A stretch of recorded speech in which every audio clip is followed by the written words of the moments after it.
Olá, pessoal! Mais um podcast da Rede Margatti e hoje nós estamos aqui com a Cassiana, que é a supervisora assistencial da Rede Margatti, contando as UPAs e o SAMU. Tudo bem, Cassiana? Obrigado, viu, pela sua presença. Tudo bem. Olá, é um prazer estar aqui com vocês. Hoje nós vamos falar então sobre as UPAs, unidades de pronto atendimento, Isso. e também do SAMU, né? Hoje Campinas possui quantas UPAs e no SAMU quantas viaturas de atendimento? Bom, as Campinas conta hoje com 4 UPAs. A UPA Campo Grande, a UPA Anchieta Metropolitana, a UPA Carlos Lourenço e a UPA São José. Já o SAMU, a gente tem 4 bases do SAMU, né? Que é uma que fica no Campo Grande, uma que fica no Anchieta, a nossa base central aqui e uma que fica no Ouro Verde. E além disso, a gente tem a parte administrativa de regulação que fica ali na Secretaria de Segurança Pública, na Sincamp, prédio da Sincamp. Deixa eu já... Vou te cortar um pouquinho aqui para o pessoal entender. Por que as bases do SAMU são descentralizadas? Qual o objetivo disso? De ter uma ambulância em cada parte da... Não uma ambulância, né? Quantas ambulâncias são e como é que é dividida e por que é dividida dessa forma? Certo. O SAMU, a gente preza, é um indicador até de avaliação do SAMU, o tempo-resposta. Então, quando o usuário liga, a gente começa a medir esse tempo, desde a ligação do usuário até o tempo que a viatura chega na ocorrência. Por quê? Porque em atendimento de urgência, quanto mais rápido a gente conseguir chegar, melhor a resposta do paciente, melhor a chance desse paciente do quadro ser revertido. Então, são descentralizadas essas bases para que a gente consiga chegar mais perto numa ocorrência. Então, você imagina uma viatura que sai aqui do centro, até que ele chegue numa ocorrência no Campo Grande, ele atravessa a cidade, né? Com trânsito livre, meia hora. E se essa viatura já está lá no Campo Grande, ela vai levar minutos para chegar numa ocorrência naquela região. Então, por isso que as bases são descentralizadas. O principal é o socorro imediato, né? Principalmente nos casos de emergência, as pessoas têm que entender isso, que o SAMU ele é urgência e emergência. Muitos dos casos eles conseguem esperar um pouco tempo adicional para atendimento, mas numa emergência, o fator tempo de deslocamento é muito importante, um AVC, um infarto, um acidente grave, né, para a manutenção da sobrevivência. E até por isso que é muito importante, quando a pessoa liga, né, passar informações de forma correta. Então, às vezes, a gente tem usuário que até se estressa, né, porque a telefonista fica perguntando o endereço. Não, mas eu preciso do endereço. Por quê? Porque essa informação é extremamente importante para a gente conseguir chegar mais rapidamente. Então, imagina se a viatura não consegue achar um número, fica perdida no bairro. São minutos que poderia ter chegado lá antes, né, que pode fazer diferença naquele atendimento. Então, por isso que toda parte do atendimento do SAMU é extremamente importante. A passagem do dado correto, qual é o endereço, a passagem dos sinais, do que o paciente está apresentando. Isso ajuda o médico a definir, né, qual a gravidade daquele caso e qual a urgência, a prioridade, essa é a palavra. Qual a prioridade daquele atendimento. Eu fui médico do SAMU por muitos anos e essa situação é corriqueira. É de se entender que as pessoas entrem em estado de desespero, né? E na hora não conseguem raciocinar e só manda ambulância, manda. Como é que você envia uma viatura de socorro para um local que você nem sabe, né? Não tem rastreabilidade por satélite da ligação. Tudo. Então é importantíssimo de que, se está desesperado, talvez acionar alguma outra pessoa que esteja no local mais tranquilo para fazer esse tipo de comunicação com a base do SAMU, que é chamada de regulação, né? Isso. É importante entender que todas as perguntas que são feitas pela equipe do SAMU, elas são extremamente importantes. E elas têm que ser respondidas para que esse atendimento ele tenha sucesso. Vai tornar muito mais efetivo todo o processo, né? Calma. No momento de desespero, nós precisamos pedir um pouco de calma e sempre haverá, normalmente, alguma pessoa que possa utilizar às vezes não tem nenhum grau de familiaridade com a vítima, com o paciente, e pode fazer essa chamada de forma mais estruturada, né? Exato. Isso é bem importante. Quantos pacientes, em média, a UPA atende por dia hoje, contando essas 4 UPAs citadas? Hoje a gente está atendendo, em média, 1.400 pacientes. 1.400. 1.400. Todos de Campinas? Não, a gente atende também região metropolitana. Então, por exemplo, tem a UPA Anchieta, que é ali pertinho, né, divisa. Então, a gente atende muitos pacientes que vêm de outros municípios. Enormes, né? Muito grande. Atendemos. Aqui também na UPA Carlos Lourenço, também creio que atende as cidades de divisão da cidade, né? E agora que nós estamos numa epidemia de dengue, né? Esse atendimento está sendo até maior. Ontem, por exemplo, a gente atendeu 1.800 pacientes. 1.800 em 4 unidades de saúde. Exato. É muita coisa, né? Muita coisa. Nós vemos e agora tem a notícia da construção da 5ª UPA. Como é que isso acalentou seu coração, essa notícia? Nossa, isso para nós vai ser muito bom, né? A UPA Leste, ela vem para compor essa rede de pronto atendimento e pegar uma região que hoje não está descoberta, né? Porque a gente tem os equipamentos hoje já atuantes, mas que vai ajudar a dividir um pouquinho essa demanda que tem sido bem pesada. Então, a UPA Leste já é um projeto, já está numa fase, já está acontecendo, né? Então, a gente já tem um projeto, uma contratação em andamento para fazer o projeto básico dessa UPA. Então, está caminhando. O que a gente vê hoje é que a estrutura funciona bem, cada dia melhor. Lembrando que eu digo que eu fui do SAMU por anos e alguns anos atrás, e eu vejo uma grande melhora em qualidade de viatura, de encaminhamento, e até as UPAs agora que abrangem uma região muito maior. Na época não tinha UPA Carlos Lourenço, tínhamos muito problema com o raio-x, né? Quebrou o raio-x de uma unidade, são queixas que hoje em dia nós não vemos, mas o problema desse número de atendimentos muito grande, superior à capacidade de muitas dessas UPAs, é ainda um problema a ser enfrentado. E talvez a 5ª UPA venha para resolver isso, né? Isso. Se a gente pega, por exemplo, a UPA São José. A UPA São José, de agosto para cá, a gente passou de 6.000 atendimentos para 10.000, 11.000 atendimentos mês. Ok, a gente conseguiu resolver um problema. As equipes médicas a gente tem uma escala de equipe médica adequada, a gente tem uma escala de enfermagem que está rodando bem, porém você começa a ter o problema com o tamanho da estrutura. Hoje, nem se eu quisesse, eu teria onde colocar mais médico, porque eu tenho um limite de consultórios, eu tenho um limite de recepção, e aí isso vai crescendo. Então, você presta um bom atendimento, a população reconhece isso, está vindo em busca do atendimento, porém eu já não tenho mais para onde crescer, né? Eu estou limitado pela minha estrutura física. Quando você fala em atendimento e consultórios, a maior parte dos pacientes, principalmente aqueles de menor gravidade, que são os que enfrentam as maiores filas, tempo de espera, eles vão se lembrar dessa parte, mas nós não podemos esquecer que as UPAs prestam um outro tipo de atendimento, né, que são as emergências que chegam via SAMU, Corpo de Bombeiros, concessionários de rodovias, né? E esses pacientes, Cassiana, eles entram e já é dado alta, assim, como é que é? Imagina. E ainda tem um fluxo interno que as pessoas têm que conhecer, né? Então, em todas as UPAs a gente tem uma retaguarda, que a gente fala, que são leitos de observação. Esse paciente que passou pela porta ou pela emergência e precisa ser internado, ele vai para esses leitos aguardar uma vaga de internação no município, que é regulado pela nossa Central de Regulação Municipal. Então, a gente insere esse paciente no sistema e a Central de Regulação busca vaga para eles em todos os hospitais públicos de Campinas. Então, a gente tem esse paciente que fica aguardando esse leito, né? Que então, precisa ser cuidado. Às vezes ficam internados por um determinado período, né? Porque as vagas nos terciários também geralmente tem uma demanda maior.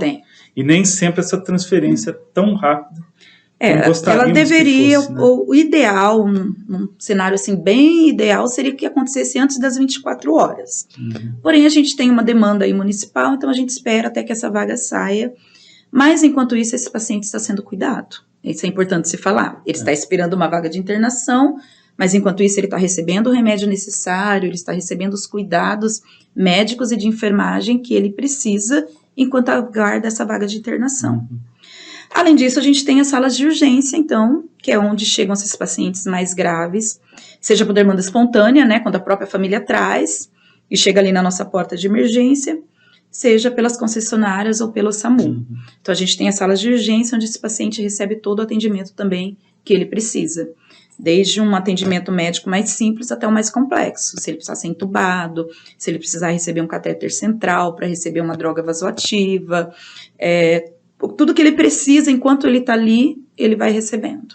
Até que consiga uma vaga de UTI, até que consiga um centro cirúrgico para ele. Então, essas informações que você está trazendo, elas mostram que o papel da UPA ela vai muito além das consultas ambulatoriais de pronto-socorro, né? Não é só atender uma diarreia, uma gastroenterolite, uma cefaleia, dor de cabeça, né? Não, vai muito além. Quadros muito mais complexos do que isso.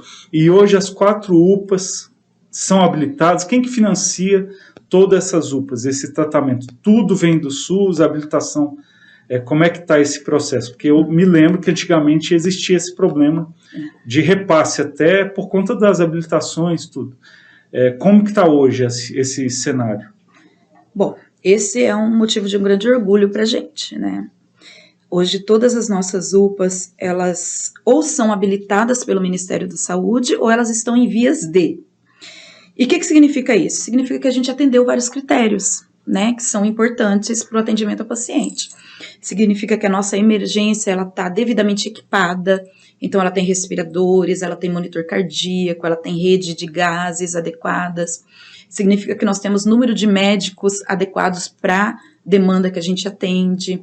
Significa que a gente tem leitos de observação montados, com cama, Então, assim, hoje a gente atende vários critérios que o Ministério da Saúde coloca para poder financiar essas UPAs. Então, UPA Campo Grande e UPA São José, hoje elas já são habilitadas e recebem verbas federais para manter essas UPAs. UPA Anchieta e Carlos Lourenço, a gente já tem todo o processo bem adiantado, já está na mão do Ministério e já está em vias de ser habilitada também. Em outras palavras, depois de uma habilitação completa, o financiamento aumenta, em termos de investimento. Isso, a gente passa a receber verba federal para manter essas UPAs. Joia. E dentro desse papel de supervisora, Cassiana, que atualmente a gente pode, pensando aqui, em relação ao que vocês fazem, alvará sanitário, você pode falar um pouco desses processos todos? Posso, sim. As nossas UPAs hoje, elas estão extremamente estruturadas. Então, há um tempo atrás, algumas tinham comissões, outras não tinham, a maior parte não tinha alvará de funcionamento, devido a vários fatores. Hoje, todas as nossas UPAs, elas têm alvará de funcionamento, então elas são reconhecidas como os lugares seguros, né, para o atendimento ao paciente. Fora isso, todas elas têm comissão de prontuário, comissão de óbito, comissão de segurança do paciente, comissão de ética para aquelas que têm mais de 30 médicos ou mais de 30 funcionários da enfermagem. Então, elas têm comissão de ética médica e comissão de ética de enfermagem. Isso significa o quê? Que você tem um acompanhamento sistemático dos casos. Então, todo óbito vai para a comissão de óbito, que analisa esse prontuário, analisa se a conduta foi adequada, discute com a equipe o que poderia ter feito a mais, o que poderia melhorar para os próximos casos. As comissões de prontuário, a gente analisa também o atendimento dos pacientes, se foi medicado corretamente, como foi essa prescrição, como foi essa anotação de enfermagem. Então, a gente tem todas essas comissões que revertem segurança para o paciente que é atendido. Tem uma retaguarda desses atendimentos profissionais, né? Isso. Ver a qualidade de atendimento. Exatamente. Não é só quantificar, colocar os dados, não. Existe uma medida qualificadora também. Por exemplo, o núcleo de segurança do paciente. Eu vou lá e eu nunca tive nada de reação alérgica, mas estou com uma dor me incomodando hoje, tive um pouco de febre e vou até a UPA e faço uma dipirona e tenho uma reação alérgica.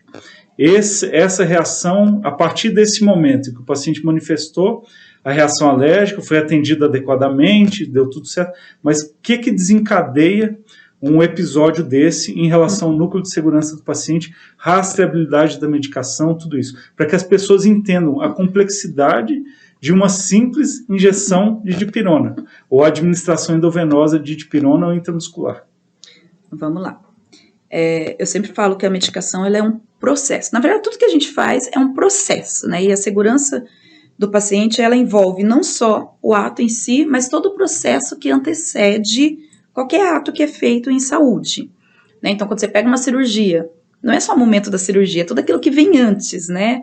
Os exames pré-operatórios, a internação do paciente, a preparação. Da mesma forma na UPA.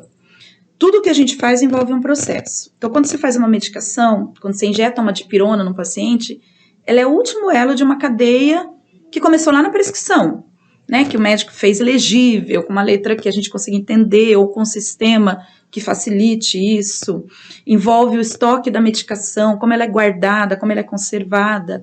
Envolve a dispensação, né? Como ela é feita. E na UPA, hoje, a gente tem a rastreabilidade de todas as medicações que a gente faz. Então, se eu pegar uma dipirona que está dentro de um carrinho de urgência, eu consigo juntar essa dipirona para qual paciente ela foi dispensada e quando ela foi feita. Da mesma forma, a medicação. Quando você passa pelo médico, ele prescreve lá na sua ficha, essa ficha vai para a farmácia separa essa dipirona no nome desse paciente, dá baixa no sistema. Então, se daqui 2 anos eu precisar levantar, eu consigo levantar qual dipirona foi feita em qual paciente. Qual era o lote dessa dipirona, quando que ela foi comprada, qual o processo. Então, eu consigo rastrear essa medicação toda e entender por que ela deu um problema no paciente. Então, isso hoje é feito em todas as UPAs. É importantíssimo, né? Porque as pessoas... eu sempre falo, os pacientes, quem está usando o serviço, desconhece esse lado, né? Os bastidores de tudo que é feito. E levar isso até a população é muito importante, né? Nós não podemos deixar que todo esse trabalho feito por trás das câmeras, né, não fique visível, para que o próprio paciente possa entender que ele está numa unidade que está prezando pela segurança do seu atendimento, né? Isso é importante, Rodrigo, até porque quando a gente começou esse processo, querendo ou não, ele atrasa um pouquinho a administração da medicação. Porque como era antes? Antes eu tinha um bin, que a gente chama, né, que é um espaço, onde a gente jogava todas as dipironas lá. Então, chegava a ficha para o técnico, ele pegava a ficha, enfiava a mão lá, pegava uma dipirona e fazia no paciente. Hoje não. Hoje essa ficha sai do médico, ela vai para dentro da farmácia, a farmácia faz essa separação da medicação e aí essa ficha volta para o técnico, que aí então chama o paciente. Esse processo é um pouco mais demorado, mas ele é extremamente mais seguro para o paciente. E com as medicações também, mas nesse caso não vai haver demora, porque já está disponível ali no carrinho. Mas chegou um paciente com um infarto agudo do miocárdio, ou um paciente em parada cardiorrespiratória, vai ser feito, não vai ter essa demora. Como é que é feito esse sistema de drogas, com psicotrópicos controlados, certo. Tudo? Hoje a gente tem o que a gente chama de psicobox, que é uma caixa que fica na emergência com essas medicações que são de uso mais restritos ou de uso de urgência. E essa caixa ela é reposta e controlada pela nossa farmácia também. Então, chegou um paciente grave, eu abro essa caixa que fica lacrada, com uma lista do que tem, com data de vencimento, que é controlada através de um sistema na farmácia. Então, hoje não vence medicação, hoje está tudo controladinho. Usei nesse paciente, eu levo para a farmácia a ficha do paciente e todas as medicações que eu usei. E é dado baixa também no nome do paciente.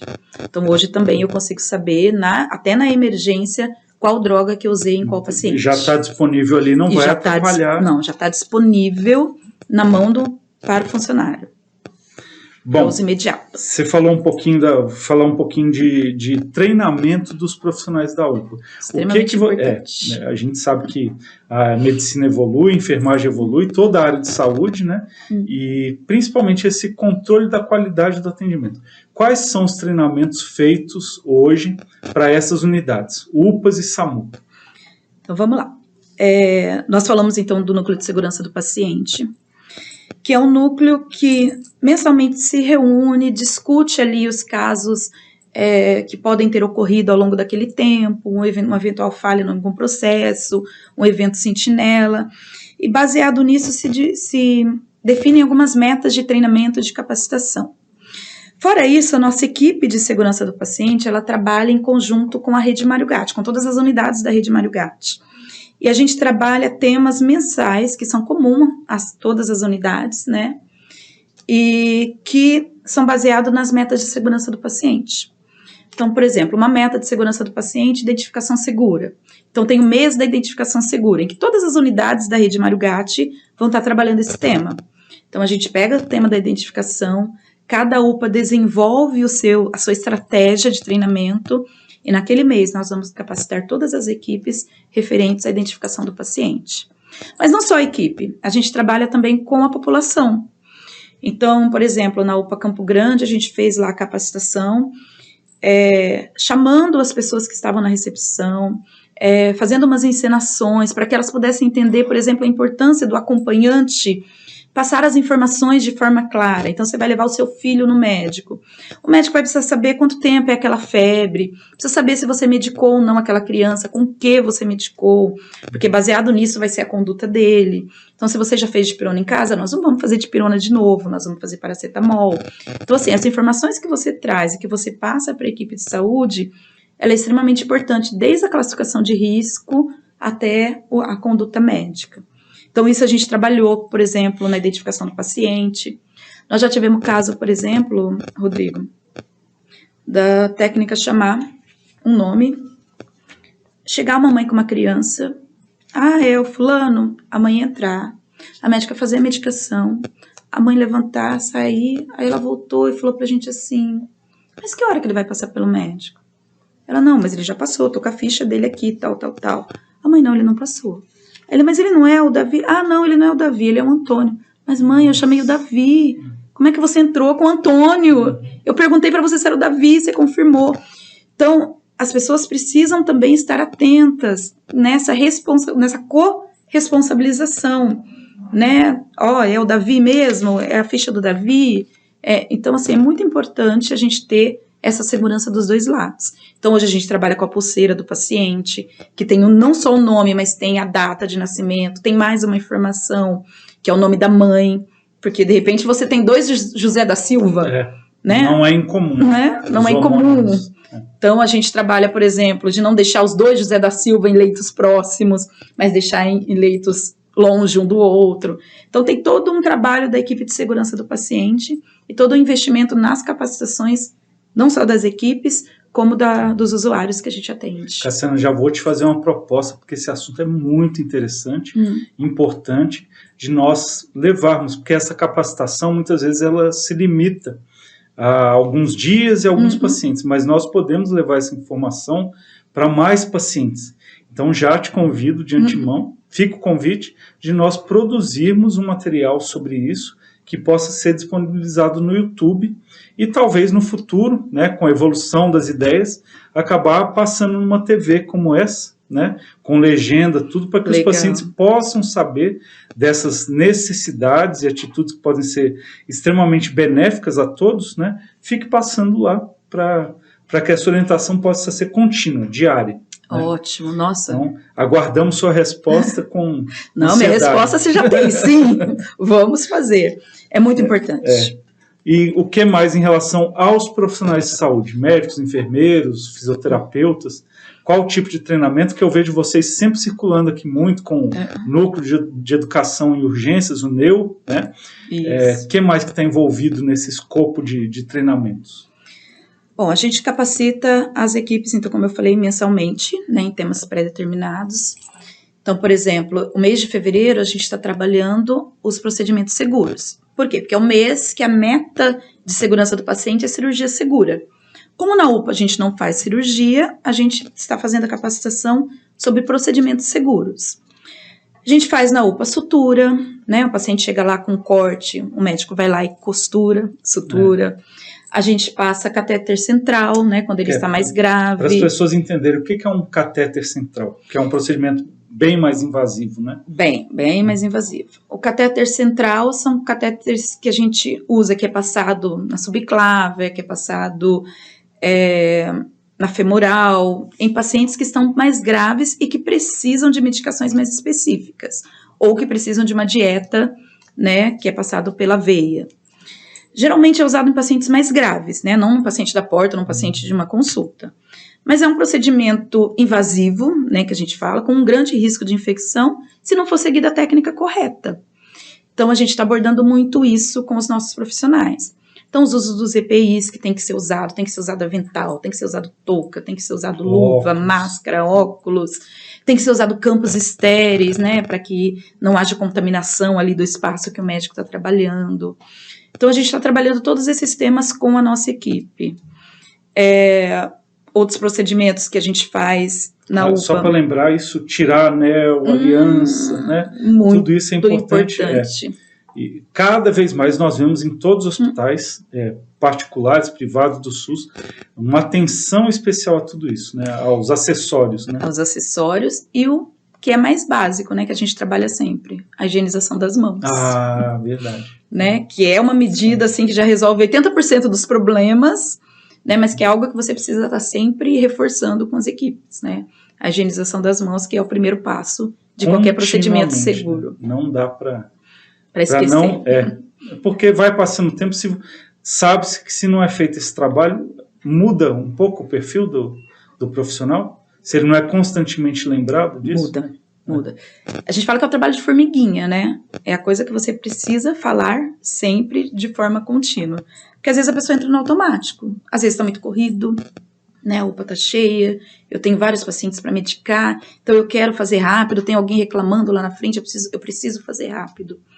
Mas a gente está sempre reforçando, mas fazer de forma segura, né? Aí vem um lado do profissional que fala, meu Deus, a porta está lotada. Tá cheia.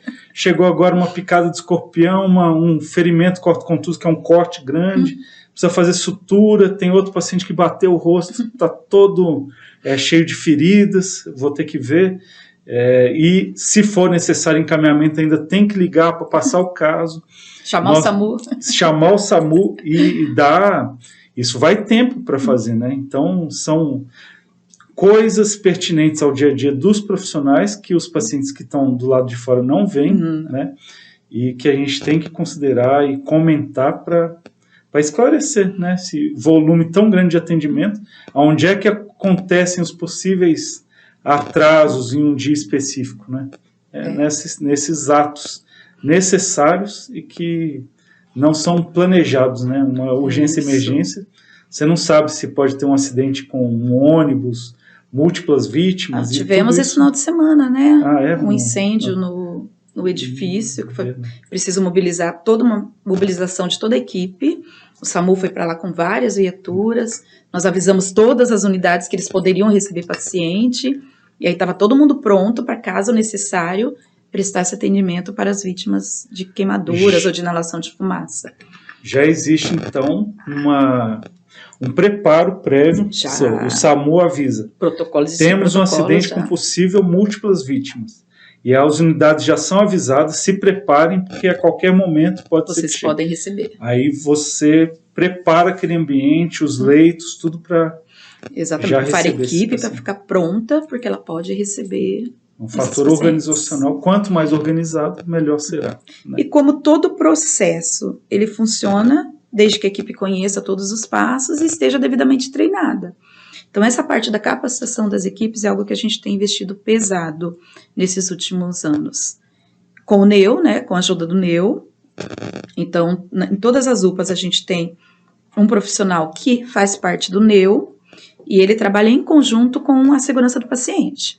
Então, esse profissional do NEU vem nas reuniões aqui no GAT da segurança do paciente, discute esse tema junto e volta para a sua unidade e discute com a segurança do paciente como fazer as capacitações. Então, esse modelo tem funcionado muito bem. Então, hoje todas as UPAs participam, né? A gente tem fotos, a gente tem vídeos, o pessoal é extremamente criativo. Né? Vamos colocar, porque nós filmamos uns treinamentos de vocês do NEU aqui sobre atendimento avançado, o ACLS, né? Isso. O suporte avançado de vida, né, dos pacientes. Então, vários médicos, enfermeiros estiveram até aqui e a equipe do SAMU os treinou. Então, os profissionais da UPA sendo treinados pela própria equipe do SAMU, que tem mais experiência nessa vivência da emergência em si, né? Então, nós temos várias imagens e é muito interessante ver isso. Quando nós vamos nos Estados Unidos, por exemplo, esses programas, eles são de capacitação, que você fala da continuidade. Os profissionais lá, eles são obrigados a continuamente manter esses papéis em dias, né? Ele tem que fazer o curso, tudo. E eu vejo essa grande evolução da Rede Mário Gatti de prover essa capacitação sem custo aos profissionais, que antigamente nós tínhamos que pagar para fazer e renovar. E são caros, né? São muito caros. E hoje em dia eu vejo que a própria rede está montando e financiando esses programas de capacitação, né? Um bom exemplo disso é o curso de classificação de risco. Antigamente nós tínhamos uma certificação que foi paga com convênio, algum convênio aí de uma época. Só que essa certificação, ela vence. E nós usávamos o protocolo dessa certificação. Então, venceu, e aí nós começamos a pensar, como faremos agora? Agora a gente já tem um número muito maior de enfermeiros, teve concurso, teve contratação, temos aí um grande número de enfermeiros para capacitar, e como nós vamos fazer isso? E aí nós olhamos para dentro. Talento, Rodrigo, não nos falta nessa rede, né? Nós temos pessoas extremamente capacitadas, extremamente preparadas. E aí a gente montou uma comissão, discutimos, revisamos o prontuário, fizemos um prontuário para a Rede Mário Gatti, um protocolo para a Rede Mário Gatti, que foi discutido com as equipes, com os médicos, com os gestores, baseado em evidências, mas também olhando para a realidade dos serviços, como que os fluxos acontecem. Fizemos o protocolo, validamos, e a partir do protocolo validado, a gente partiu para a capacitação.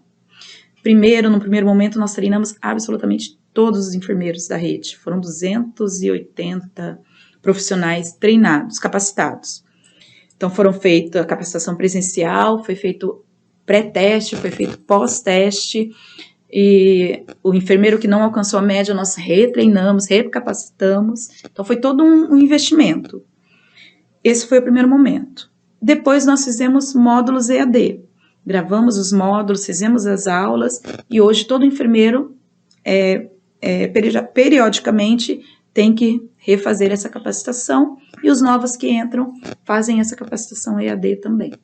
Então, hoje, todos os enfermeiros são capacitados no protocolo de classificação de risco.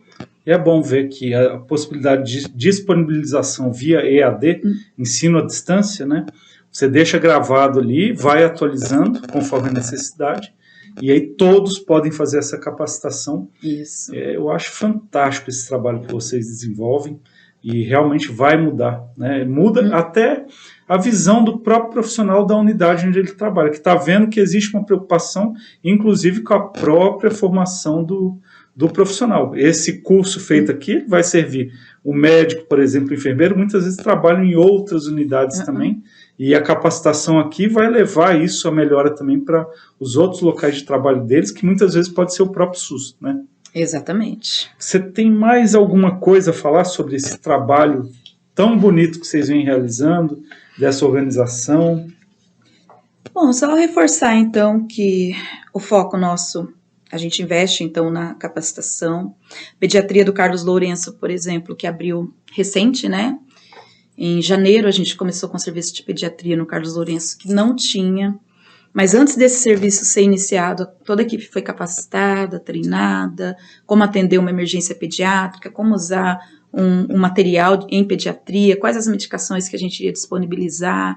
Então, assim, foi feito todo um investimento. Então, essa equipe, quando começou a pediatria, eles já estavam minimamente capacitados, e tem sido uma experiência exitosa, né, nesses 3 meses. E uma outra medida recente, uma outra estratégia recente que as UPAs têm usado, que eu acho que vale a pena falar também, esse eu preciso ler o nome, porque ele é em inglês, e aí eu me... É o Safety Huddle. Bonito, né? Safety Huddle. A maioria dos nossos termos, né? Por exemplo, você falou do caso Lourenço, os profissionais, os pediatras foram treinados no PAUS, né? Que é uma sigla em inglês, Pediatric Advanced Life Support. Então, é suporte avançado de vida na pediatria. Basta a gente fazer, mas tudo esses protocolos mundiais, né? Eles seguem o mesmo tipo de capacitação no final. Então, é uma adaptação, não tem o mesmo nome, tá? Mas, né, ela segue o mesmo tipo de protocolo no final, né? Exatamente. E é bom que isso unifica as condutas, né? Huddle? Safety Huddle são reuniões de segurança, reuniões curtas, né? Então, no início de cada plantão, a equipe se reúne ali em 10, 15 minutinhos e passam a unidade como um todo. Então, eles têm o quadro do paciente, né, onde tem as informações pertinentes do paciente, quanto tempo de internação, as pendências, o que esse paciente está esperando, o que ele está aguardando. E passam, então, os pacientes as pendências, que aí o que precisa agilizar já vai sendo agilizado. Então, quando o médico chega naquele leito, às vezes já agilizou, por exemplo, a família, que ele precisa para conversar. Então, ele não precisa chegar no leito e esperar alguém ligar para a família. Não, naquela reunião curta, a assistente social já saiu com a demanda, que ela tem que trazer a família para a hora que o médico chegar no leito. Discutem-se a unidade, então o que precisa de conserto, olha, nós estamos com respirador a menos, olha, precisa do monitor que não está funcionando direito. A gestão passa as informações que são pertinentes. Então, essa reunião curta, ela organiza o dia da equipe. Então, ela melhora o processo, ela torna o processo um pouco mais liso. Isso para o paciente é ótimo, né? Porque a gente agiliza a alta, a gente agiliza as transferências. Então, essa reunião curta como uma ferramenta de gestão e do cuidado está sendo muito importante. Para muitos médicos e enfermeiros que estão assistindo vão falar, mas isso é uma visita de plantão, uma passagem de visita, né? Foge um pouco disso. Foge. Né? Mais complexo. Foge porque uma visita de plantão, geralmente, ela é, digamos assim, por categoria, né? O médico passa lá, às vezes com o enfermeiro do plantão e pronto. O Safety Huddle não, a gente junta todos, participa o médico, a enfermeira, o técnico, o administrativo, a gestão, assistente social. Então, toda a equipe da UPA participa dessa reunião. E aí você já sai com várias demandas. Completo, né? Isso. Com várias demandas, não só com o cuidado médico do paciente, mas com toda a estrutura que precisa funcionar para que esse atendimento seja bem feito. Porque às vezes o médico vai passar o caso do paciente, esse senhor aqui está entubado com noradrenalina em catéter venoso central, tal, é grave o paciente, precisa resolver, mas do lado ali tem uma outra paciente acordada, mas com uma dor pré-cordial. E foge disso, né? Todo mundo chamando atenção, você saber o que é grave, o que é que não é. Emergência, né? Que tem que ser atendido logo, dar prioridade, tudo isso. Fora essas questões de equipamento, um respirador que não funcionou adequadamente, às vezes o médico não está se importando com aquela informação e ela pode vir por via do técnico ou da própria equipe de enfermagem que esteve com o paciente nos últimos momentos ali do plantão, né? Isso. É muito interessante. A gente tem, por exemplo, os fluxos, né? Tem paciente que está aguardando o quê? Tem paciente que está aguardando o SAMU. Mas tem paciente que está aguardando o nosso transporte, que vai levar ele para uma vaga de enfermaria, que vai levar ele de alta, E essa informação, às vezes, se perde, né? De um plantão para o outro. Agora não, agora ela está ali no quadro. A gente tem unidade hoje que já consegue, isso já está informatizado, mas tem outras que não, que a gente ainda está no quadro. Mas, por exemplo, no quadro a gente coloca lá uma ambulânciazinha do SAMU. Então, toda a equipe que chega, que bate o olho, sabe que aquele paciente está esperando o SAMU. Então, se você bater o olho lá de manhã, está esperando o SAMU, deu 2, 3 horas, você bateu o olho de novo, continua a ambulância, você acorda, gente, por que o SAMU ainda não veio? Eu vou ver, né? Vou dar uma checada. Será que ligaram? Será que esqueceram de ligar? Será que atualizaram? Então, isso deixa toda a equipe, né, envolvida nesse cuidado, nesse processo. E serve para que as informações não se percam, serve para, como eu disse, para que a alta seja mais precoce, para que a gente consiga adiantar algumas coisas e organiza super bem o processo. Nós estivemos na UPA Anchieta Metropolitano semana passada e eu não sabia da presença desse novo sistema informatizado com televisão, nome dos pacientes, todas as informações, patologia, exames colhidos, tudo, né? Até pedi para você me disponibilizar uma foto, né? Para que nós possamos mostrar, mas um dia talvez até ir lá e mostrar. É uma evolução enorme nesse fluxo organizacional e também de perda de tempo dos profissionais para ficarem passando dados à mão nos quadros, né? Existe previsão de implantação desse sistema atualmente nas outras unidades? O Safety Huddle hoje já funciona na UPA Campo Grande, na UPA São José e na UPA Anchieta, onde a gente tem uma parceria muito boa com a empresa Cisne, que está junto com a gente nessas unidades. E no caso do Anchieta, por exemplo, esse sistema informatizado nos foi cedido através dessa parceria. Nas outras, a gente ainda usa o quadro branco, que é o que a gente tem disponível. Funciona, é lógico, não tão bonito, né? Não tão bonito, mas o processo em si funciona. Ainda não temos previsão de chegar ao nível da informatização ainda nas outras UPAs. Mas o processo do Safety Huddle já funciona. Só de uma UPA ter, Sim. Já abre caminho para que as outras venham a ter também no futuro. Né? E o mais importante, que é o nosso capital humano, a gente já tem lá, né? Envolvido no processo, querendo que aconteça, vendo a vantagem de acontecer, isso a gente já tem. Então a equipe está bem envolvida, tanto a equipe de gestão como os trabalhadores. É tudo um processo, tem a certa lentidão dos processos do setor público, né, que precisa desse controle listatório, tudo isso, mas com certeza já é um avanço gigantesco. E metade do processo é você convencer as pessoas de que ele é importante, né? Isso a gente já conseguiu. Hoje a equipe já consegue ver como facilita o trabalho, como melhora, como tem resposta desse processo.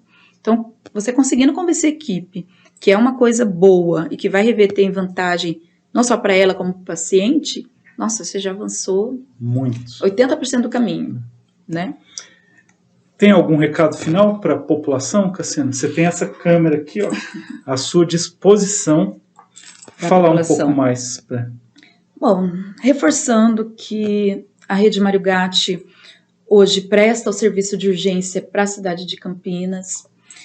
E a nossa missão, nosso compromisso é estar melhorando sempre esse cuidado, estar olhando para a assistência que a gente presta e tentando melhorar sempre. Temos limitações, como eu já disse, de tempo, de espaço. Os nossos atendimentos eles estão crescendo exponencialmente, então hoje, vira e mexe, a gente tem um período maior de espera, mas eu reforço com a população que os profissionais que estão lá, eles estão envolvidos nesse cuidado, eles estão envolvidos em prestar a melhor assistência possível, e a gente pede a cooperação da população também nesse processo. Estamos abertos, disponíveis para as sugestões de melhora, para a participação da população nesse processo, e queremos que esse cuidado ele reflita cada vez mais em uma história de sucesso no município de Campinas. Pacientes atendidos com qualidade, com resolutividade, né? Que a gente não quer ninguém internado, né? A gente quer que chegue, seja bem atendido e volte para sua casa saudável. E aí você entra num contrassenso de tudo isso, é que quanto melhor é o atendimento, o que acontece? Aumenta ainda mais o número de atendimento. Que as pessoas começam a vir, não só os cidadãos campineiros, como de fora também. A gente viu isso em todas as UPAs. Todas a gente aumentou exponencialmente esse número de atendimentos. Campo Grande nós chegamos a bater 15 mil atendimentos em março do ano passado. Então, assim, foi muito. Uma coisa que a maior parte do perfil desse atendimento é de pacientes não complexos, né? Então, é o verde e o azul que a gente fala. São pacientes que, teoricamente, eles poderiam tranquilamente ser atendidos em centros de saúde. Por quê? Porque eles não têm uma gravidade, eles têm uma necessidade. Eles precisam passar por um médico. Mas não é urgente, ele não precisa ser atendido agora. Então, essa é a grande demanda que hoje a gente tem nas nossas portas. Muito bom.